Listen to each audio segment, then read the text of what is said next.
want to do the open? Nah. Come on, what do you think? Mm-mm. Do the open. I won't be good at that, man. Why wouldn't you? What am I gonna say? What am I gonna say? I'm... Come up off the cuff and then, welcome to the Over AF Wrestling Podcast.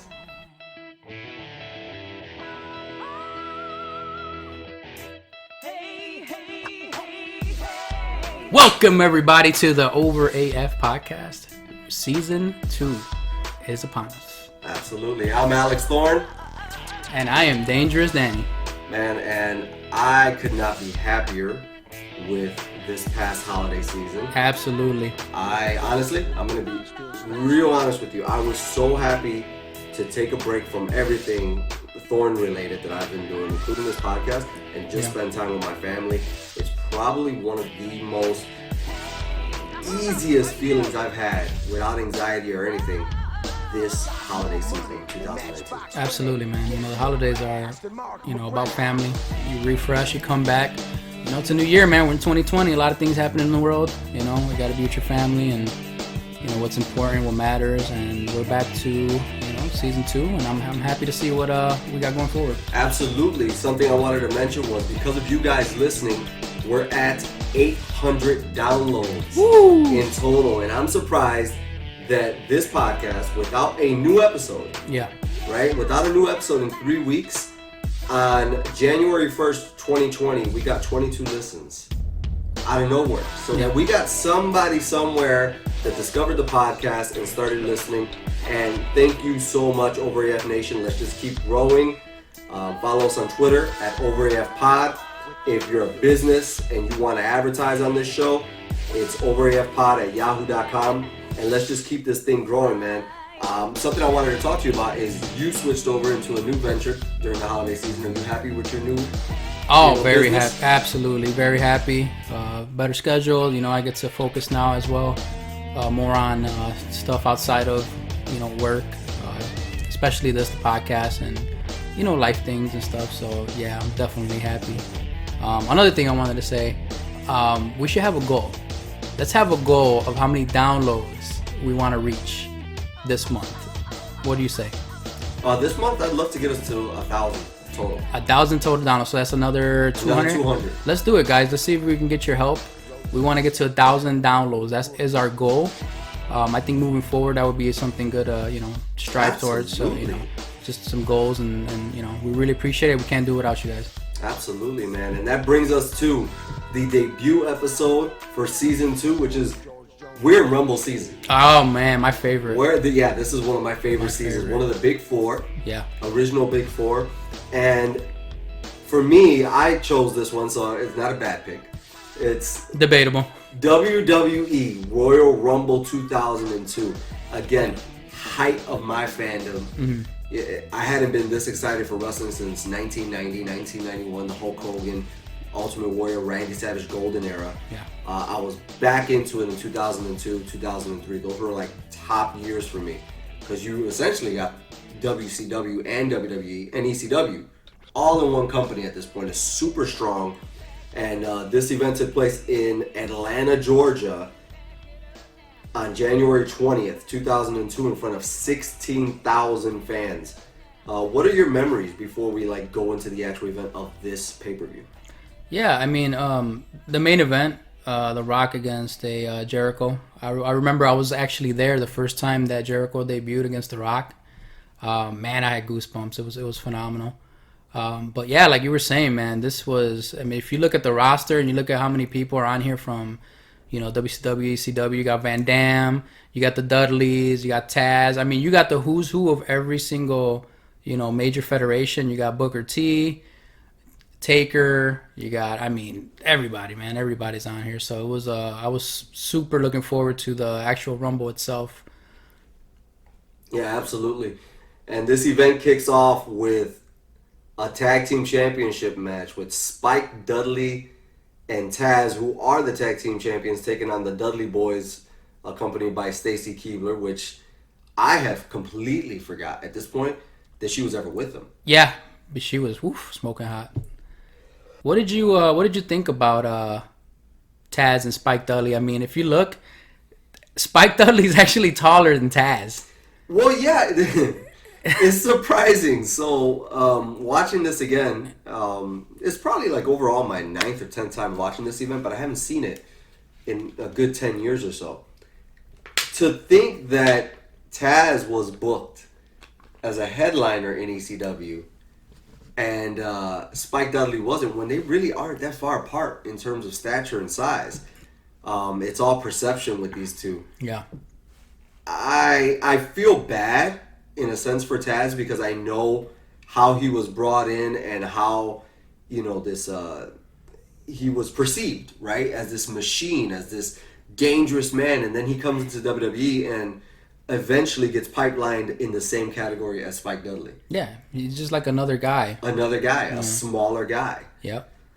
You couldn't play that, hey, I'm tough, survive if you can type thing with the level of talent that was in WWE. It was another level. What do you feel about the booking of this match? I feel like they put these guys together maybe because they have that chemistry, They put the ECW guys together to kind of start off the pay-per-view. What do you think about that? I think so, but you know what? I think it's all between the Dudleys. Yeah. It's all between Spike, Bubba, and Devon. Yeah. Taz feels like a third man in there. Because even Taz, as we're watching him back right now, give clotheslines, he's got this, the hot tag. He's not moving as well. He's not as convincing as he once was, Yes, he's a suplex machine, and yes, he's popping his hips, and that's what he was known for. But he looks like, okay, he'll only get these moves in if he's lucky. Right. Like at any point in time, if Bubba and Devon want to stop him, they can. That's what it looks like. Yeah. Especially Bubba, man. But people don't understand how big Bubba is, man. He's a big guy.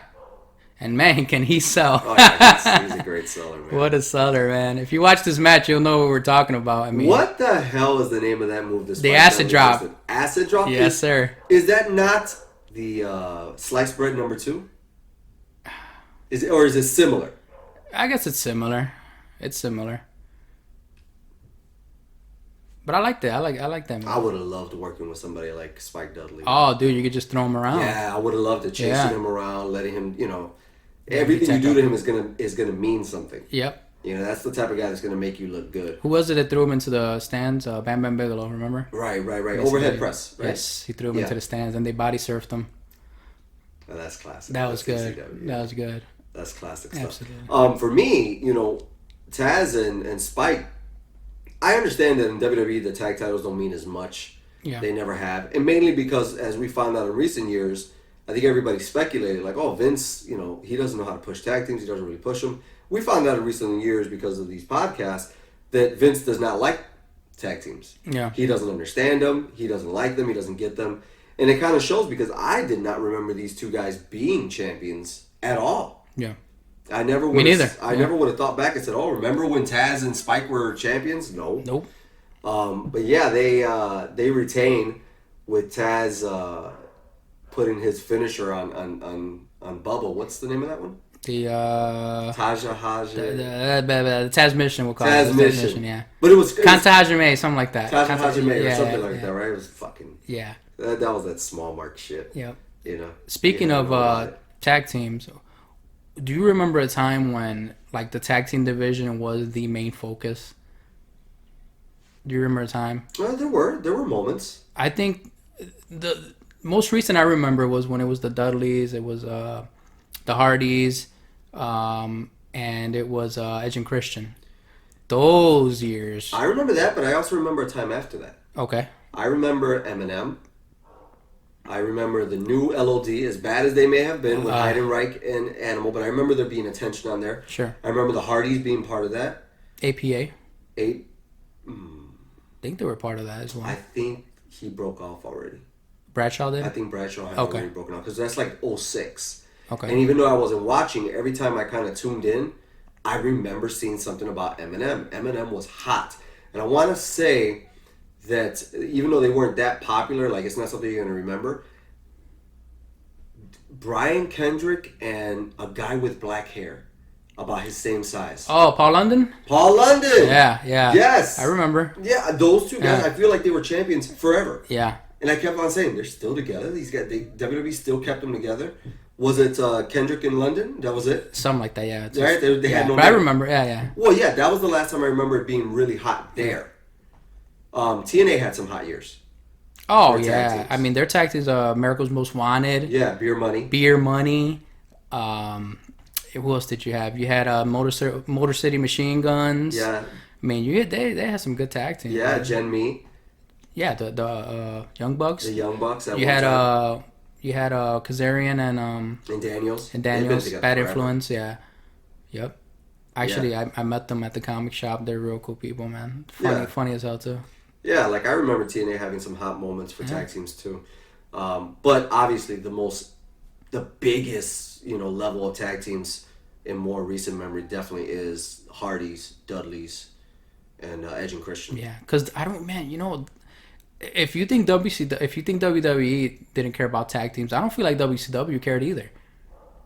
Eric Bischoff didn't care about tag teams. Yeah, absolutely not. I don't remember anybody that was like, I mean, who was their hottest tag team at the time? Hall and Nash. That's it. Yeah. Hall and Nash. But you know what? Everything was behind the times, though. Yeah. Because Hall and Nash, I mean, Razor and Diesel were so cool. These are part of the clique. I mean, this is essentially, Michaels and Triple H number 2 type of thing, right? Yeah. You had the not the Dungeon of Doom, but the Faces of Fear. Like, that didn't have any place in the same area as Hall and Nash. As iconic as they are, and I do believe they are legendary, and they deserve more credit, the Nasty Boys, they were, 6-7 years past where they should be once Hall and Nash were there. Harlem Heat fit, but to an extent, the Steiners. The Steiners were hot, but again, that was old. But they had a good program. It felt old, though. Yeah.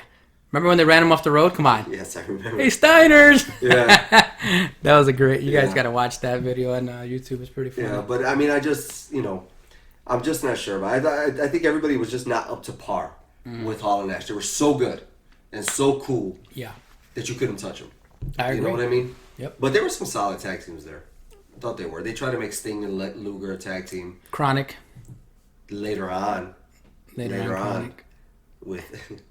High Voltage. It's taking on Stevie Ray and Big T. Oh, God. No. But nonetheless, the next match is for the Intercontinental Championship. And it's featuring William Regal taking on Edge, who is the champion at the time. Yeah. The brass knucks gimmick. Yeah, Regal using the power of the punch. Yep. Which was classic. Loved it. Really, I've never been a big fan of Regal, but I thought when he came into the WWE the second time, they treated him right and they used him well. He's a hell of a wrestler, man. He was a staple of the Ruthless Aggression era. He had a lot of good comedy spots as well. Remember when he peed on the Big Show and it was green piss? You don't remember that? I don't remember. It was pretty funny. It was pretty funny. He peed on the Big Show. Like, all of this, I remember him being a thing, right? I remember, I think he was a commissioner of sorts at one point. He was. But when he got solidified to me was when he had his match with Hogan on Raw. It felt so old school. It felt so 1986, 87 because it was very entertainment. He wanted to have a cup of tea with Hogan outside the ring. Right. I was like, holy shit. Regal belongs. I love Regal in this company. He's got it. In my opinion, future Hall of Famer. I think he's done so much for the business. Oh my god! That he deserves to get in there. Absolutely, I agree 100%. 100%. I got a question for you now. Mm-hmm. What were your feelings at that time? Not in hindsight, but at that time on Edge, 2002 Edge. What were you feeling about? I wasn't a fan. That was before he became rated R. I wasn't a fan, man. He almost broke his neck here. But, no, I wasn't. I don't know, man. There was just something missing about him. He was just too cartoony. I mean, I don't know. I wasn't a fan of him. When he became rated R, that's when it was like, all right, this is the Edge that people want to see. But, this version of Edge was very bland. I've heard that. Yeah. I've heard a lot of people say that. Like, you know what, man? It wasn't until Rated R that I saw it. Mm-hmm. I still didn't see it at Rated R. But then again, that's a whole different, that's great. I love that move. Double Double knees to the face. Oh, my it. God. Love it. I still didn't see it. Even at Rated R Superstar, I didn't see it. I thought he was trying too hard. But he was in a different era. Yeah. That was a whole different thing. That's the John Cena full in effect era. But in terms of like 2002 Edge, I was okay with him because of where he was. I was like, yeah, Edge is a tag team Intercontinental guy. As long as he's opening the show or mid-card in the show, I'm okay with Edge. Even when he got to that main event status, I just didn't buy him. Yeah. I mean, he had the look, you know. I mean, he had the look. But I don't know. There was something about him where... You know what it was? It was hard to escape the 5-second pose. That goofiness that he naturally has, right? He's a goofy guy. That goofiness is really hard to shave off. Yep. No, I agree. You know, I think that's what it was. And I mean, when you say the name William Regal and Edge, they have, I think, as good of a match as they possibly can. Yeah. You know, by no means is Edge a technical wrestler. We know that Regal is going to push him to his limits on that. But at the same time, Regal had adapted by this point and knew how to be entertaining as well. Mm-hmm. So I think Regal carries the match. I agree. I think he's calling out the spots and everything. I mean, absolutely. Regal's a guy that could have succeeded, I think, in any era, man. You know, just by being himself. Yeah, he's got a classic personality. He's a heel. The man's man gimmick. I don't know about that. I don't know about that. He's a man. Yeah, but classic spot to end the matchup here. There's a ref bump. And, of course, at that moment, that's when Regal comes out and uses the power of the punch, which is brass knucks tucked away in his Netherlands area. And he actually wins the championship. He takes the title from Edge in 9 minutes and 45 seconds in a very decent match, I think. It was a good match. I think it's a very good match. Not a bad match. Yeah.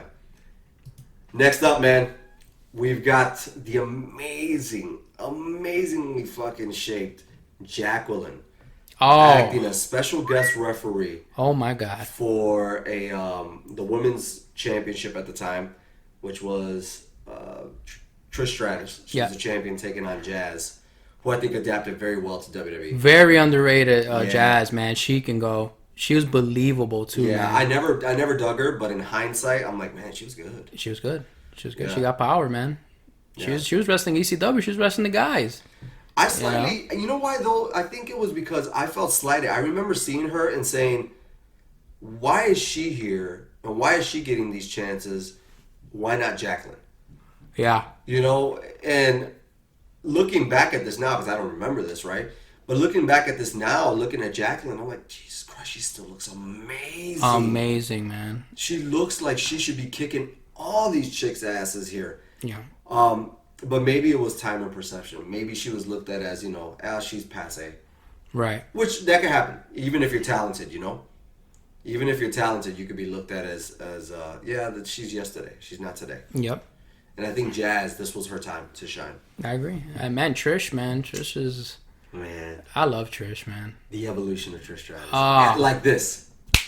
Like this. She fucking went from being your standard, TNA girl, tits and ass, not the Federation. Yep. TNA girl, eye candy outside the ring, to being eye candy on Vince McMahon's arm. And then when she was thrown in the ring, she just got it. She got it, bro. And she got better and better and better. You know who reminds me of that? And people always say it is Kurt Angle.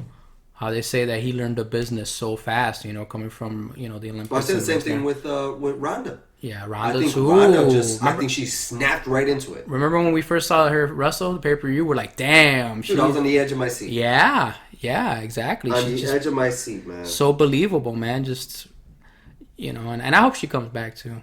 I think she will. Yeah. I saw an excerpt or something like that. I was like scrolling on Twitter, and I believe Stephanie McMahon got asked, we see Ronda Rousey anymore. She said she's definitely coming back. I hope so. So, she's been biding her time. Yeah. I think she's going to be off an entire year, right? Because her last match was at Mania. Yep.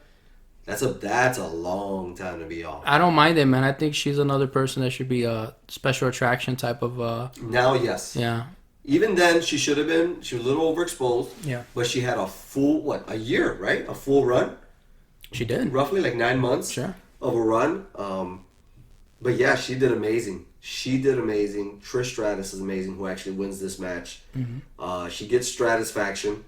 and there's a kick out, but she ends up getting it with a bulldog still at the end. Yeah, short match. It was a decent match, but 3 minutes. Yeah, short 3 match. minutes. That's insane, and they made it go. They made it feel like it was 6-7 minutes, like it was a full-fledged match. Speaking of women's evolution, I mean, look at this: 3 minutes and 43 seconds. That was back like what? 2002. 2002. Now they're main eventing pay-per-views, so Right. they've come a long way, man. Yeah, and rightfully so. Absolutely, yeah. Sometimes they did have the hottest subjects going on. Yeah. On the show. Definitely. We get some scenes of Ric Flair coming in with his family. Oh man. Unfortunately, his son Reed, who passed away, is there with him as well. Mm-hmm. But that kind of heads into really one of the most memorable matches.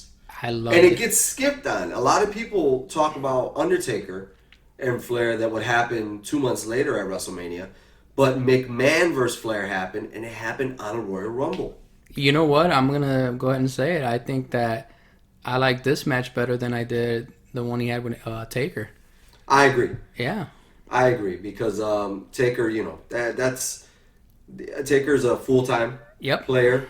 And Flair was on his way back, trying to find his way in the ring, so it wasn't as great as it could have been or should have been. It was very repetitive in my eyes. This is good because Flair was part-time. McMahon is super part-time. And they do their best. Look at how McMahon looks, bro.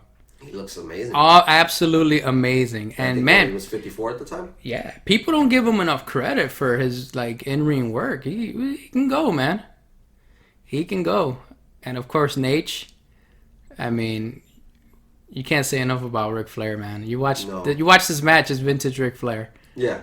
He like if I think about it, I would never want to watch a Ric Flair versus McMahon match. I'm like, God, Ric Flair does all the same shit, and McMahon can't. He needs somebody there to carry him through. Yep. And then I watched this match again. Like I said, it's been like 10 years. Yep. And it stuck out like it was just awesome. Yeah. It was just an awesome match. It's a special attraction. Great personalities. To think that we had these two guys on TV every week. You know what I mean? Letting us know that one managed SmackDown, one managed Raw. They were in. Do you remember the night that Flair debuted on Raw, saying he was the custodian? Right after Survivor Series. Vaguely. I remember it. And I'm pretty sure I was about 13 years old, 13, 14. Uh-huh. And I just remember losing my mind, dude. When his music came on, and whoo! Yeah. I was like, oh! Sitting at my grandma's house, like, oh my God, no way. Yeah. For the first time in so long, I think of almost a full 10 years, because he left in 93, came back in 01, tail end of 01. Right. Wow. Yeah. I mean, there's nothing like hearing that music, man. Ric Flair's, I think he's one of the few that's had the same music in WCW and in WWE that I can remember. Like everywhere he's gone, he's had the same music. It was different. Was it? Yeah, his initial WWF run in 92, 93. Yeah, 92, 93. It was different. They changed it. But there would be nights where he came out with the original song. Right. Because it's open. Yeah. You can use it. And there were times in this 2002 run that he had that they actually used his old WWF theme. It would be like filtered in and out. Mm-hmm. Some video games would use it, right? They wouldn't use his WCW thing, but for the most part, he used his WCW song. Yeah. Look, he's busted open. Man, when Flair gets paint, man, forget it. There's nothing like it. Yeah. There's nothing like it. There's not a more I don't know how to describe it. Better bleeder, if that's even like a thing, than Ric Flair, man. Because that guy, wow. When he gives juice, he gives juice. Oh man. Him, Michaels, McMahon. McMahon is, I guess, because he doesn't blade often, and he's got so much energy and so much going through him. Yeah, as we know. Yeah. He's got so much going through him that he bleeds very quickly. I want to say Dusty, back in the day, was a hell of a juicer too. Hogan too. Hogan can bleed. Yeah, Hogan can bleed. He can bleed, Hogan man. can bleed, and he gets in his eyes. He's one of the only guys that I see it get entirely in his eyes, and he lets it go. Yeah. Yep. And he lets it go. This is a street fight, and I think it's for. Is it for control of the WWF? Yes. Was it? It's for control of the WWF, I believe, because the next month, leading into the next pay-per-view, is where McMahon says, if anybody's going to kill the WWF, it'll be me, and he is going to inject it with a lethal dose of poison. Right. You know? That's where we're headed to after this. Yeah. I mean, just think about that. The WWF, we've got Vince McMahon taking on Ric Flair, and the very next month, we're bringing in Scott Hall, Kevin Nash, and Hulk Hogan to the WWF. Dude, I popped when I saw him when he turned around. Oh my god! And I saw the chair. I was like, no. Yeah. Oh my god, dude! I can imagine. I was like, what? I marked out. That was a hell of a moment. I remember thinking to myself, because I used to record everything back then, right, on VHS. Ha! VHS. You're old. Yeah, I used to record everything on VHS. Make sure I go to Walgreens and get my super long play tape, super LP tape, right? And I remember I stopped there, rewinded it. I'm like, that says the NWO. I couldn't believe it. Yeah. I was like, I couldn't believe there was this. This is the NWO, and that's Vince McMahon. Like, this is insane. Yeah. Yeah, but both guys give juice in the match. It is a entertainment match. Nothing technical, nothing fancy. But I want to say, out of all the matches, single matches, on this card, I think it does get the biggest reaction. I think so too. This is, spoiler alert, my favorite match of the card so far. You're always giving away early. I can't help it, man. It's just, it's entertaining. You know, it's entertaining. You wouldn't think, like, if like Thorn said, if, you know, you say, you know, it's going to be a Flair versus McMahon match, you wouldn't think it would be this entertaining, you know, because obviously, you know, McMahon is limited in what he can do, but man, it's actually really good. Right. Yeah, absolutely. And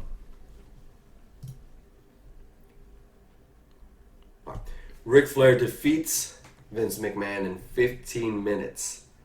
And they do a lot for those 15 minutes. Yep. Figure four and taps out. Yeah, absolutely. And we've got, I can't believe I'm going to say this, Le Champion, Chris Jericho, the Painmaker, on The Rock for yeah, the undisputed WWF Championship. The prior month, he had defeated Stone Cold Steve Austin and The Rock in one night. This would be his claim to fame for the next 6 years, I believe, before he changed his character completely to look like Bon Jovi. Yeah. But yeah, they go 18 minutes and 48 seconds. I forget how good Rock is. Yeah. I mean, what? How can you forget? I did, because I was never a fan of The Rock. Oh. I always felt like he was very cocky and kind of bullyish. He was unlike anybody else. He was a babyface who would insult the heels and other babyfaces at all times. Right. And I wasn't used to that. Even to this day, I kind of look back at it and say, you know. Well, it worked because, it worked. I mean, it worked. You can't argue with success, my friend. Right, it worked. But yeah, like he just, that kind of, that quality of him, that threw me off. But you know what? We all know what Rock's done in his career. I mean, everything he's done it just speaks for itself. But I'll tell you something. Nobody, in my opinion, has successfully evolved as much as Chris Jericho. I mean, he's done it all. Every single gimmick he's done has worked. Tell me one that didn't. Even now, at his age, how old is he now? 47, maybe we'll say. 49. I mean, come on. He's done, you know, the Lionheart gimmick, Y2J, the List of Jericho. He's done Painmaker now, what he's doing in New Japan, Le Champion. I mean, he's evolved, man. Like you said, the Bon Jovi look, like everything that he's done has worked, man. There's nobody that I can think of that's done that as much as him and been that successful. Most guys have, you know, maybe 2 transitions. Yeah. Maybe, you know, and then they'll go back, kind of like The Undertaker, right? You know, the Dead Man to American Badass, back to The Undertaker. Right. Hogan, red and yellow, black and white, back to red and yellow. Even Austin, You know, Austin did a few things: heel, babyface. Yeah. But I will say he does change himself up the most, and they all work. They all work. Again, I am not at all a fan of Chris Jericho. Mm-hmm. I think it was his real name, Chris Irvin. Yeah. Irvine, something like that. Chris Irvine, yeah, something like that. I don't mind him. Yeah. I can listen to his interviews. Like I like when he shoots, and I like when he speaks. He's very realistic. I love that he can say that what he didn't work or he didn't like it. I like that. A lot of guys can't admit that something they did didn't work. But the character of Chris Jericho, I just can't dig him. I've never liked him. And before we even turned on the mic, I was telling you that Jericho does not look like a WWF guy here. He doesn't look like he belongs in the ring with The Rock.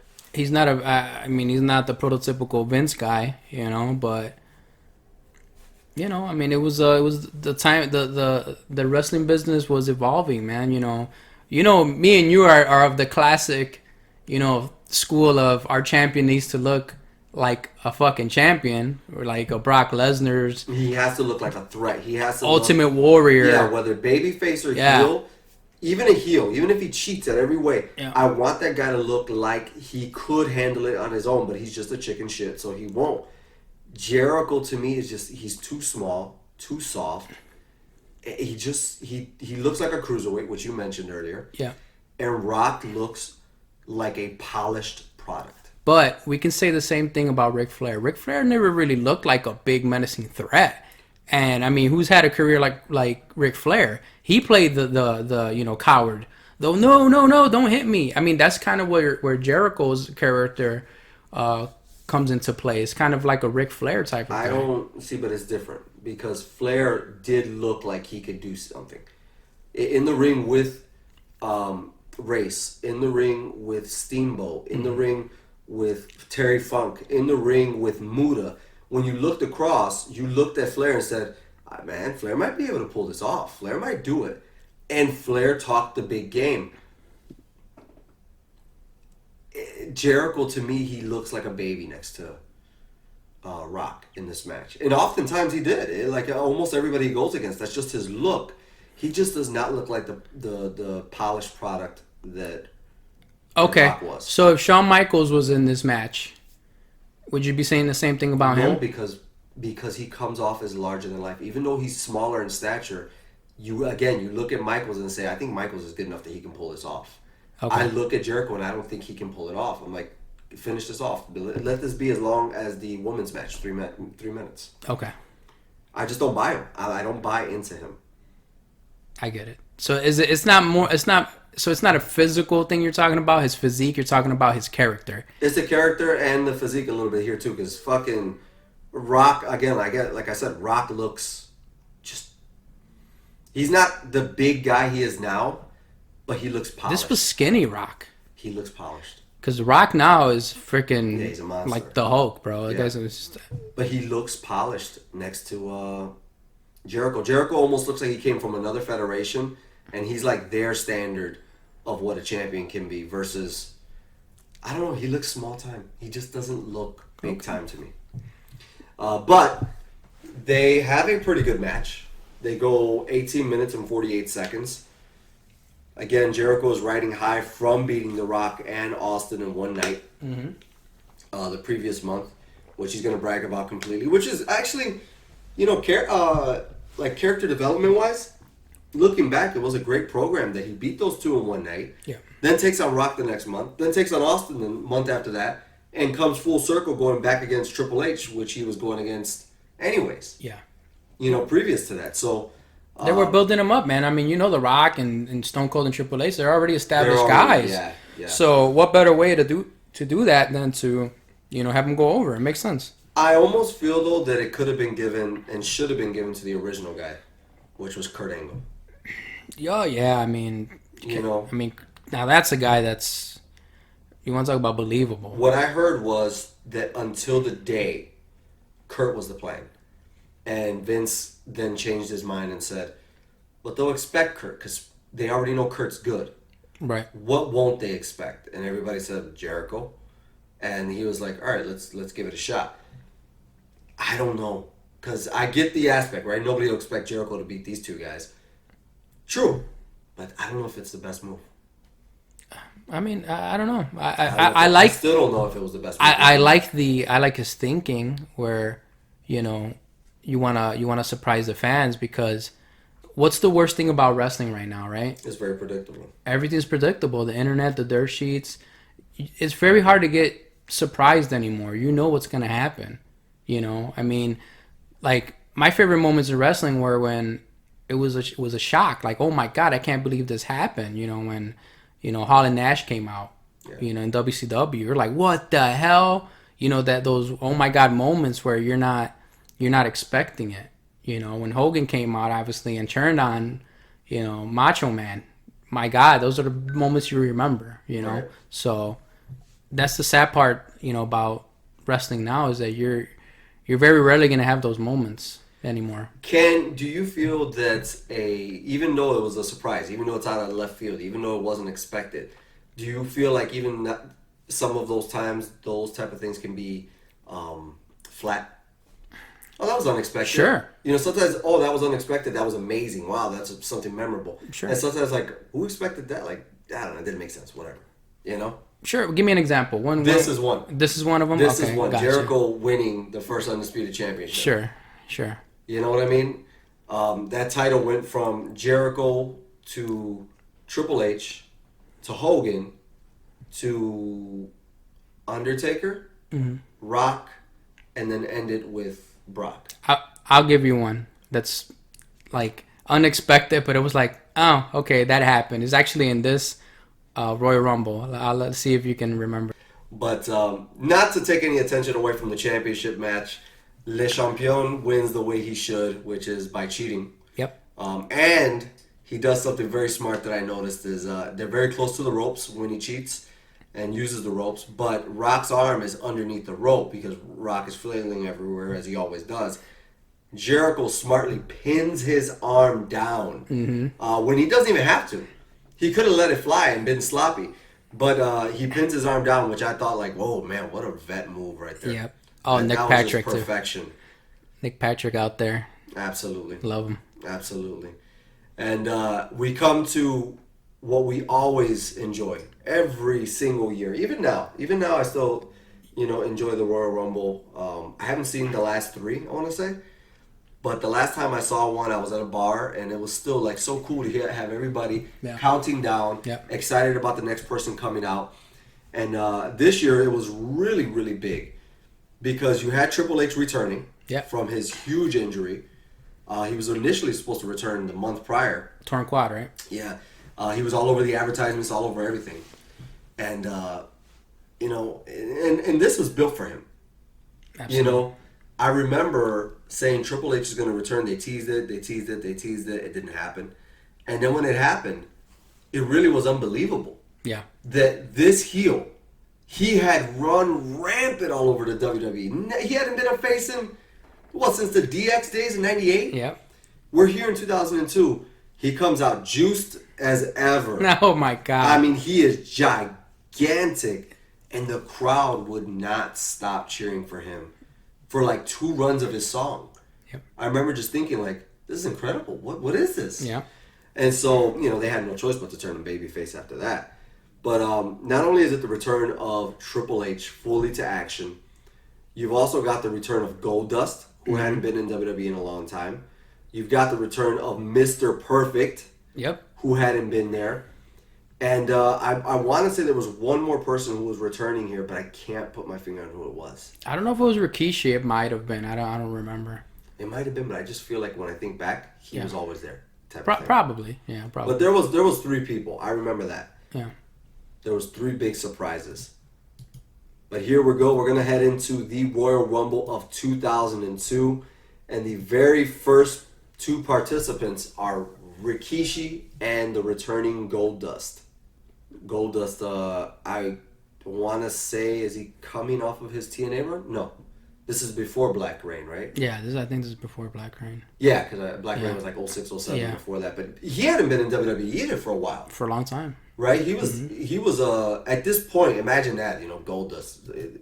We're still talking about Dustin Runnels today, right? Because he's so amazing in his new run. Goldust was looked at as something from the Attitude Era. Yeah. Like, literally, in 2002, think about that. He's making a return, and he just had one of the hottest matches of 2019. But didn't Goldust, he debuted before the Attitude Era, really, because he had a program with Piper. He was the New Generation. Yeah. He debuted in the New Generation, lost his way in the Attitude Era, but that was the last time people saw him. Yeah. You know, he wasn't there really for 99, 2000, 2001. But what a character, man. When he first came out, I mean, they straddled the line. They straddled the line, but it was amazing. It was amazing. He man, that guy's had a hell of a career. And still to this day, man, I was seeing him wrestle in AEW. He can still go, man.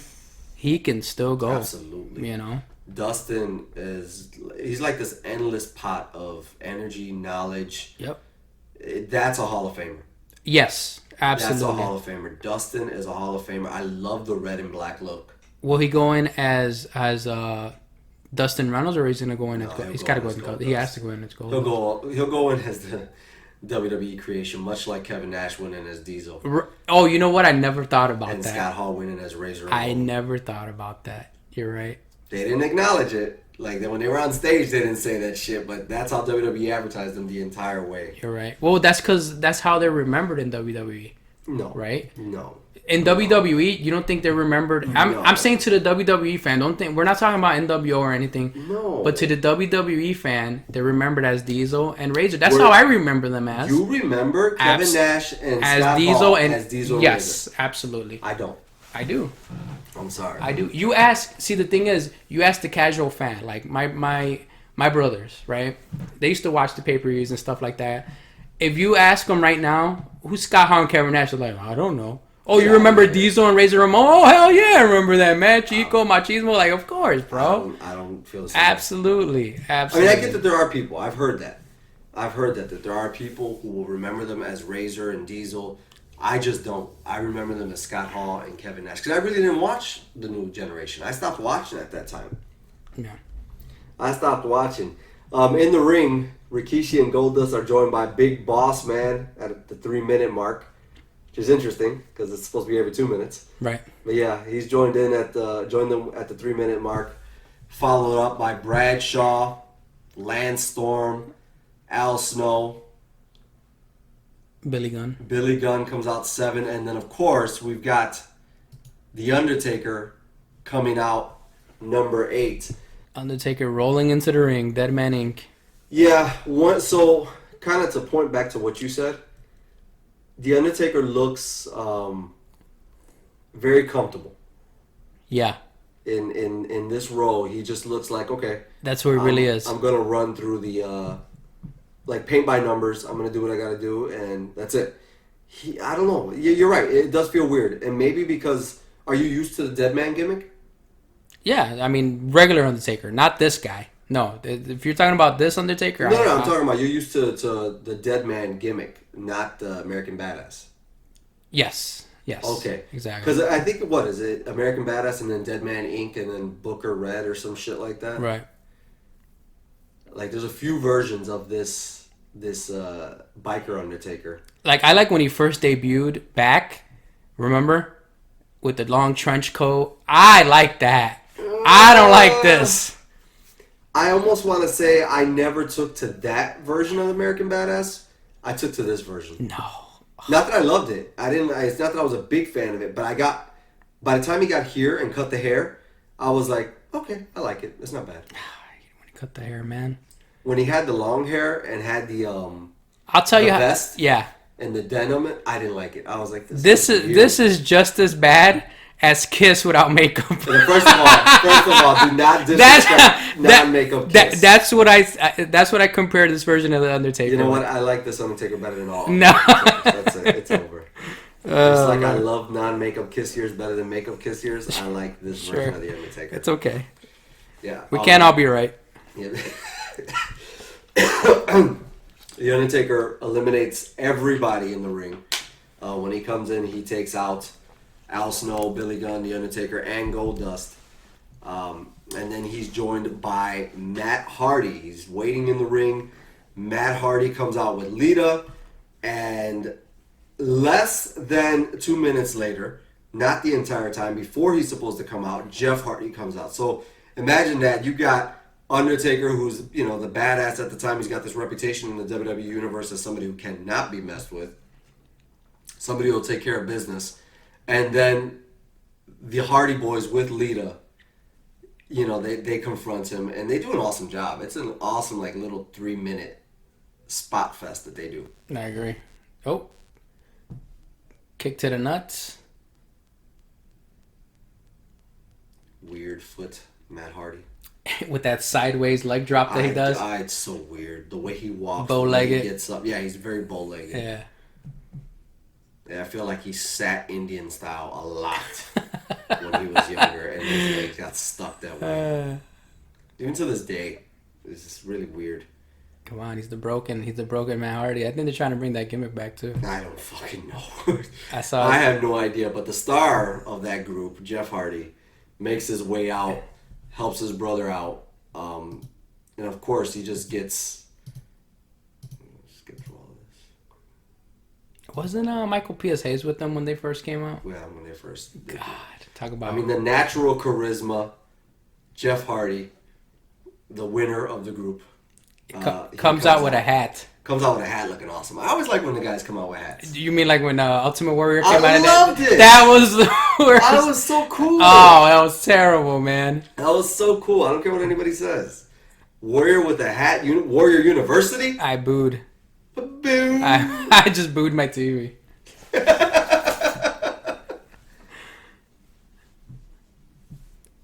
Well, I think the thing is that Jeff knew he wasn't going to be there for long. So he's like, screw it. Let me just get ready to go, warm up the car and let me just head to the next town. Yeah. Yeah.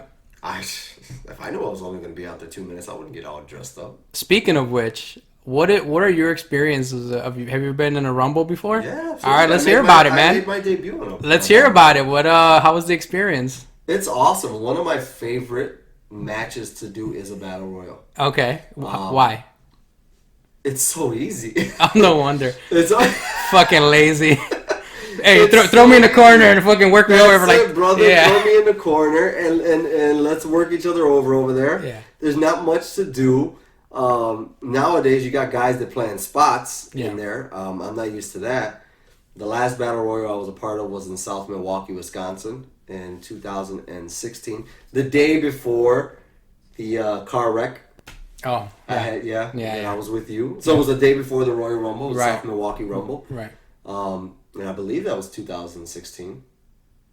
Yeah. Right? Yeah, it was about 2016. And the day before that, I was spending time with Danny, but I was out in South Milwaukee and I did a battle royal out there.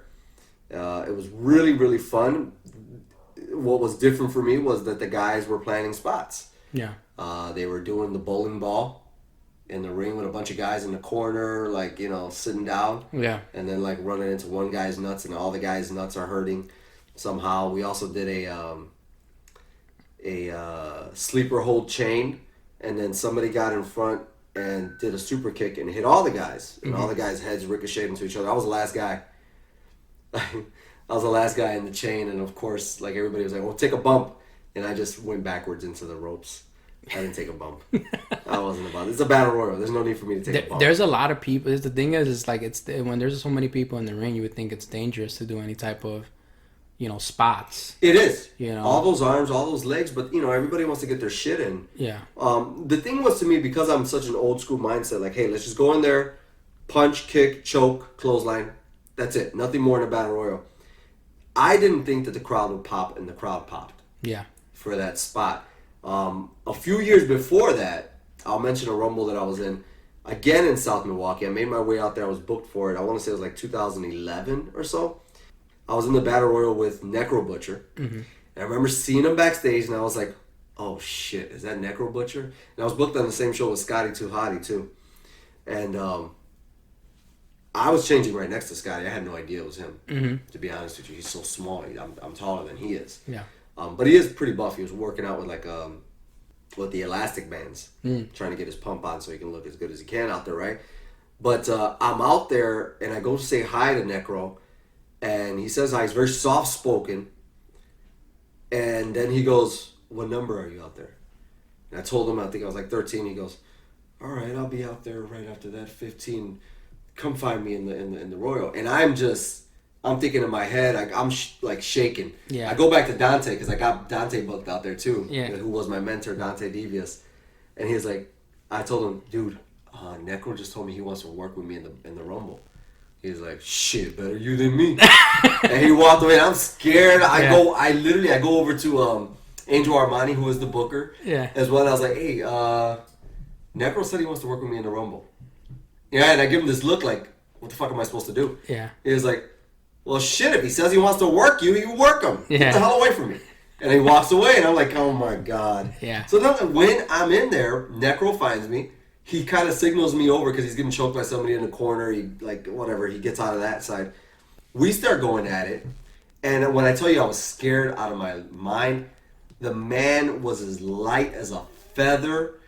He punched me. I never felt it. He choked me. I didn't feel it. He goes ahead and asks me, you ready to go out, kid? And I was like, no, not yet. Okay. And he just goes to somebody else. And I was like, oh, that was nice. Yeah. But I was scared. I psyched my own self out because, you know, sure, the history that he has. Absolutely. Of being so hardcore. But he was just like everybody else. Like, I just want to get in, do my shit, and get out. Right. I don't want anything difficult to happen here. So, yeah, it was fun. Dude, I've been in so many battle royals. You, out of all people, would never expect this. How do you think I like to go out of the ring? Damn. Clothesline. Clothesline? Yeah. Backwards? Yeah. Exactly.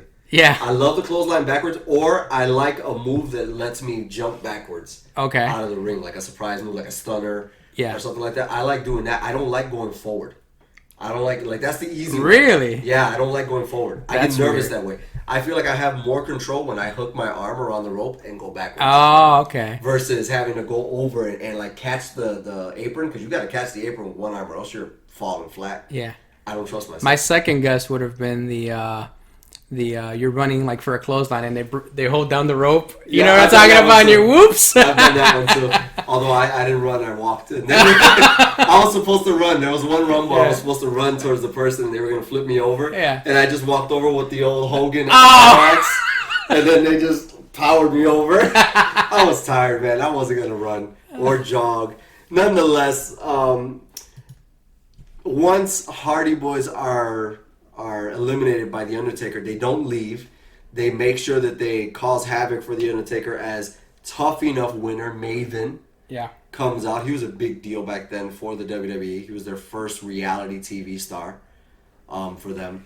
And once, you know, the ruckus is over with the Hardy Boys and Undertaker's done with that, he turns around and Maven drop kicks him out of the ring. The crowd erupts. They go nuts, but then, you know, he's never officially eliminated, but Maven gets taken out of the ring and just chair shot after chair shot. He gets beaten the hell out of, initiated essentially by The Undertaker. Yeah, Undertaker beats the shit out of him. Yeah, Busts he him really open. takes him everywhere. Next two contestants to come out are Scotty 2 Hotty. They're essentially starting brand new because there was nobody in the ring. Right. Scotty 2 Hotty and Christian come out, and they're joined by the stalker himself, DDP. Well, by this time, now he was, you know, the gimmick, the what would become, you know, DDP yoga, and positivity, the power of positivity, all that stuff. But that's crazy that they made him this. This is kind of a play on who he is in real life, basically. But at the same time, at least he was evolving to being a babyface again. Yep. What a missed opportunity. Man. My God, dude. And all because of personal politics in the back. That's all it was. All because, you know, Vince McMahon didn't like to be hugged and DDP wanted to hug him. All because, you know, I guess he was looked at as such an outsider. He wasn't looked at as a vet. When they paired him with The Undertaker, he was like, hey, do you mind if I go through this with you? And he had the paper already written up of what he wanted to do. And Undertaker was like, get that away from me right now. Yeah. And that was it. He was done. He was done. The hug and pre-planning for The Undertaker, and he was done. Yeah. And that sucks because he had the magic to him. The pop that DDP got when he debuted in WWE. Yeah, I agree. When he revealed himself as a stalker, which was the wrong move, but when he revealed himself in that, dude, the crowd, they went insane. Yeah, they did. And you know, man, DDP, I've met him, and he's one of the nicest people you ever meet in your life, man. So I was a huge fan of DDP. Absolutely, he was amazing. He was amazing, and you know, right here, he's goofy. He's the power of positivity, but at the same time, in the ring, he was getting back to Diamond Dallas Page that we knew from WCW. He was starting to be that guy again. You know what? Here's a question for you, because this has always been a thing for me. What did you think of this version of DDP's attire? I hate it. I was just gonna tell you that. I'm so used to seeing him with like a shirt. You know what I mean? Like, that's DDP. This version of it, I'm like, man, it just doesn't look right. Loose pants. Yeah, it just doesn't look right, man.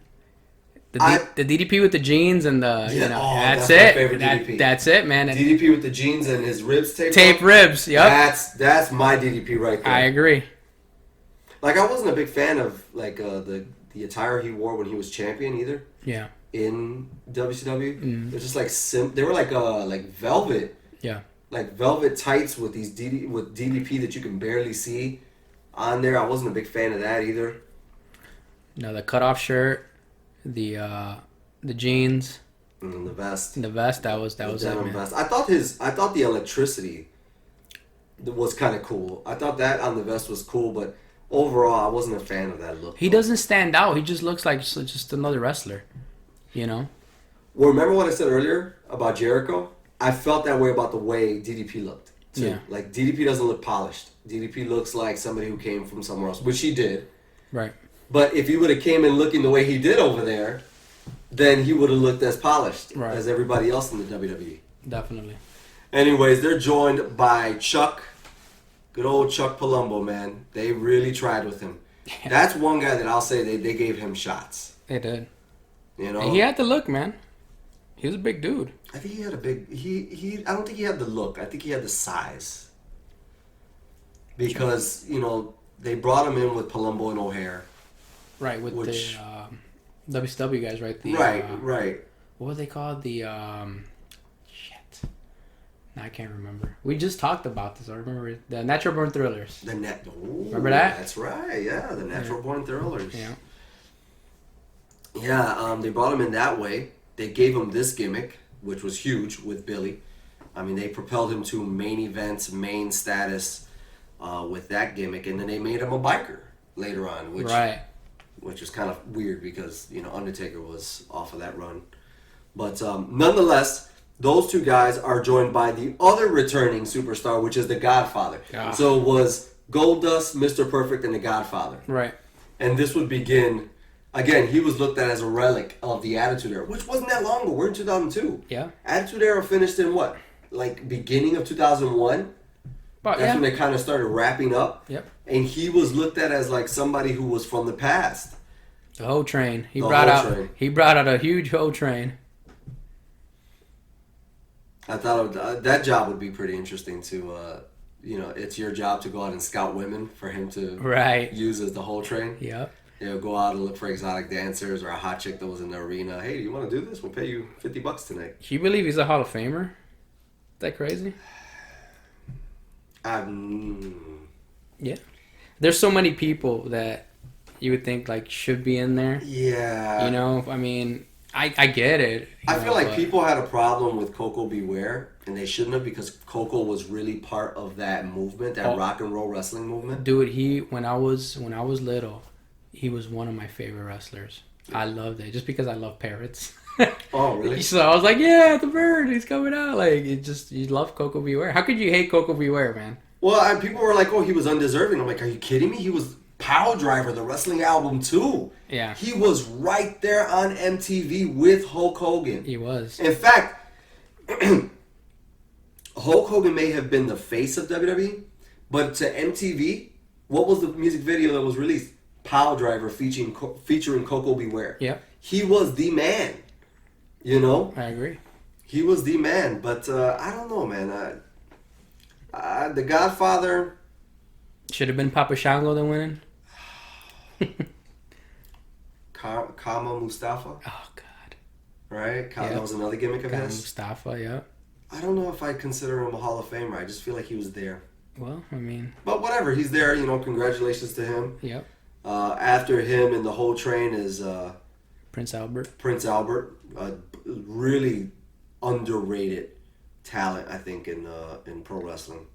Dude, he had I would never want to really watch a compilation of his. Yeah. But you knew when he was going to come out that he was a solid worker. He did everything that was asked of him. He had a hell of a run in Japan as a Tensai. Yeah. Oh yeah. Yeah, so I mean, part of me wishes he would have stayed there. But at that time, the wrestling world wasn't ready for it. After Albert gets eliminated, the Godfather is quickly, I think his entrance was longer than the time in the ring. Pretty much. They're joined by Perry Saturn. Oh yeah. Man. Again, for all the time that Perry was in wrestling, he always looked good. He was always good in the ring, very menacing. To see what's happened to him is very sad. Yeah, man, absolutely. I mean, you hate to see somebody go through what he's going through, but well wishes to him. Hopefully he gets his life turned around. But man, as far as an in-ring worker, Perry Saturn was a badass dude. Again, as long as he was in the beginning or mid card, he was always going to be good. I don't know if you remember a time where he was fighting a jobber. Oh yeah, I remember. And he did the shoot. He just started beating the shit out of the guy. I don't know what the guy did. He missed a few spots, and I think overall, he missed a few spots. And when he missed the spot, he ended up hurting Perry. Yeah. It wasn't right. Those things happen. You should never take it to that level. Maybe one receipt, but he did more than that. He almost killed the guy. He said he blacked out when he did it, so. I mean. Yeah, that just was uncalled for. Nonetheless, Saturn. After Saturn, the big boys start to come in because we're hitting late in the numbers. Mm-hmm. We're at number 18, and next up is Stone Cold Steve Austin, who gets rid of everybody in the ring. Val Venus comes down after him. He gets rid of him. Test comes down. He gets rid of him. And then at 22, Triple H comes out. And Austin, when he was getting rid of everybody before Triple H comes out, he's really pulling his 1997 gimmick again. Yep. Where he's looking at the watch. He's swimming on the mat. He's parched up in the corner. That pop, bro. When he came out, there was a pop. But when Triple H comes out, there's a massive pop, dude. Oh, absolutely. I mean, the people get off their feet. Because you're about to see something special. You're about to see something. I mean, his entrance was very long. It took up the entire 2 minutes.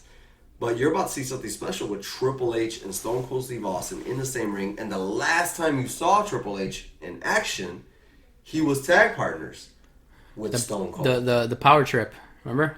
2-man power trip. Loved it. Oh. Loved it. Oh, I wish it could have went longer. It should have. Obviously you couldn't because of injury, but goddamn, dude. I never thought I'd see Triple H play second fiddle to anybody again because of Shawn Michaels. Right. But when you're teamed up with Austin, you're second fiddle. But you know what, dude? By default. That was killer. Yeah. Stone Cold Steve Austin and Triple H together, it's over. As heels, which is the best part. Oh my God. I mean, oh my God. Good luck beating those guys. Yeah, absolutely. Of course, the obligatory comedy spot comes up with Hurricane. Both men are down. Once they're fighting each other, Hurricane comes in and he threatens to give the choke slam to both of them. Double choke slam. Double choke slam. They just look at each other like, is this guy serious? And a quick elimination. Bye-bye. He's another guy that's done well for himself. Hurricane? Yeah. Oh, yeah. Helms has done really good for himself. I've always respected him in the Raw. I didn't really care for the Hurricane gimmick, but I was always happy for him. He beat The Rock, remember? Yeah. That was phenomenal. Hollywood Rock. Loved it. That was phenomenal. Yeah. Such a good program because nobody expected it, Absolutely. Those two are joined by Farouk and the returning. Nobody ever saw this coming. I know I didn't. I was surprised when I saw that Mr. Perfect was returning to the WWE. This is what makes the Royal Rumble special to me, is that every time you count somebody down, you're like, who could it be? You know, there's that anticipation. It's going to be somebody that, you know, from the past, maybe somebody that is from a different federation, and they come in, you're like, oh my God, you know. I mean, Hennig hadn't been seen in the WWE since 1996. Yeah. Dude, and he went through that, you know, that run, I guess you can call it, in WCW. But people were genuinely happy to see Kurt back. Yeah. I feel like the Royal Rumble, like, it's something where he throws the towel at Stone Cold and starts beating him up. Say you want to bring somebody in, right? Yeah. From a different federation or whatever, from the past, and you want to see if that person still gets a reaction, a pop. What better way to do it than the Rumble? Do you remember a few years later, a few years later after this, Kevin Nash? Yeah. Dude, when that Diesel music hit, the people lost their minds. They lost their mind. They lost their minds, dude. I mean, that was amazing. I think that was the same year that he interfered in the Punk match at SummerSlam. Yeah, exactly. Yeah. I don't remember what year that was, but yeah. I remember that. I think that was the last Rumble I saw. That was it. Because I was at a bar, and when he came out, I was just nothing but smiles. Mm-hmm. Me too. Here's the thing about Mr. Perfect, right? After Perfect, Kurt Angle comes out. He's joined by the Big Show and Kane. Now we're down to the nitty gritty. Like, these are the stars of the WWF. The final four, they're joined also by Rob Van Dam and Booker T, which are 29 and 30. The final four of this matchup is Kurt Angle, Triple H, Stone Cold Steve Austin, and Mr. Perfect. Yeah. I remember thinking to myself, holy shit, Perfect is going to be in like the main three matches of WWE. Yeah. He's going to be a main event player now. Didn't happen. No. They moved him over to opening match and then Sunday Night Heat. Yep. Metal. They had him over to Metal. I remember. I want to say it was a family member of his after he passed away that said, you know, my dad came back to that big reaction. He was happy to be back to the WWF, and he knew that his role was to put over other people, but he didn't have to. No. At that point, Perfect could have been interjected into the main event scene, the main level scene. He could have been in there with Kurt Angle, right. Austin, Triple H, Rock, Jericho. He could have been that. He was showing it in this match that he had what it took. Yep. I agree. I thought that another missed opportunity. Yeah, most definitely. Another missed opportunity. He made it to the final three because Stone Cold got eliminated by Kurt Angle. Yeah.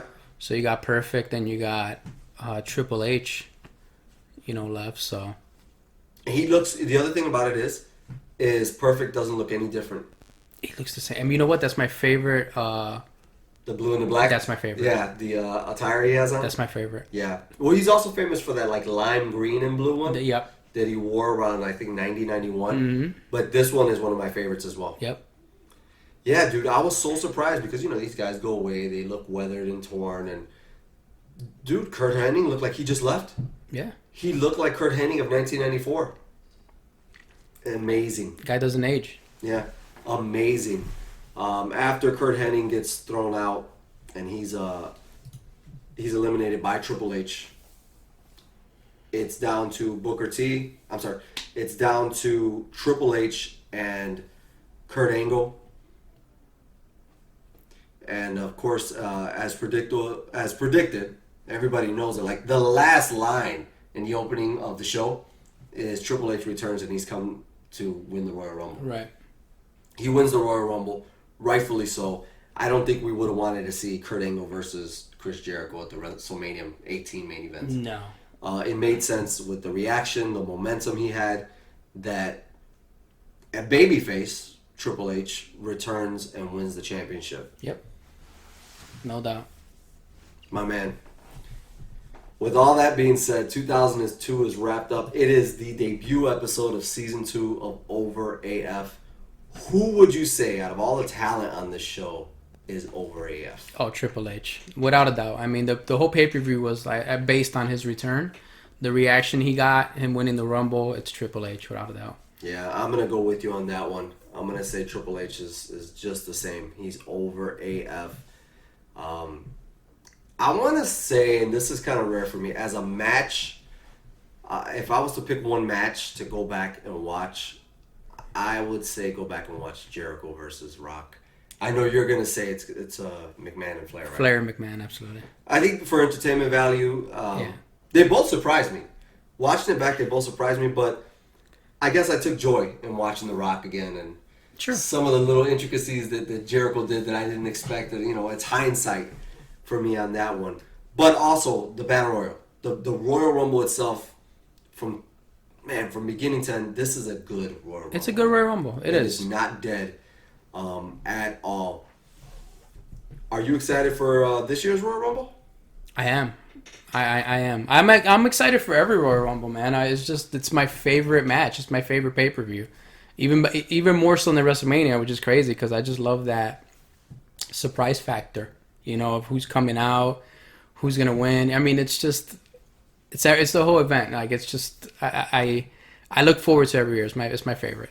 Absolutely, my favorite, man. I am too. I want to watch it. Yeah. I want to watch it this year. I haven't seen it. I don't know, I'm sure it's Roman Reigns and the guys that have always been there. Yeah. But, you never know. They might pull out some surprises. I'm sure Kofi Kingston is going to do what he always does and impress. John Cena might come out. Yeah. Edge. Yeah. Which is rumored to have... well, didn't they put out a video? Of Edge? I thought they put out a video saying he's returning. You might be right. For episode 2 of season 2, we're going to take a look at WCW World War III 1995. Okay? World War III 1995. And we're going to look at matches such as Johnny B. Bad against Diamond Dallas Page, which I felt like they kind of opened up every show for a year straight. We got a taped fist match with Big Bubba Rogers and Jim Duggan. A female match with Bull Nakano and Akira Hokuto versus Mayumi Ozaki and Cutie Suzuki. Sorry. Oh! Okay, we're also going to have a United States Championship match with Kenzo Sasaki. Oh. God damn it, Thorn. Wait. Kensuke Sasaki versus Chris Benoit. Randy Savage against Lex Luger. Sting versus Ric Flair. Mm-hmm. And then the 3-ring 60-man battle royal for the vacant WCW Championship, which I can't wait to talk about. I love it. I believe that's the first time we'll have an exchange of blows on the show. I can't wait. But yeah, I'm so excited. Danny, thank you so much for joining this podcast. Thank you for being the co-host that Over AF needed. Thank you for being the savior of Over AF. And thank you, Over AF Nation, for continued support. Get us to 1,000. We're going to keep on pumping these out for you. Welcome to 2020. And we are Over AF.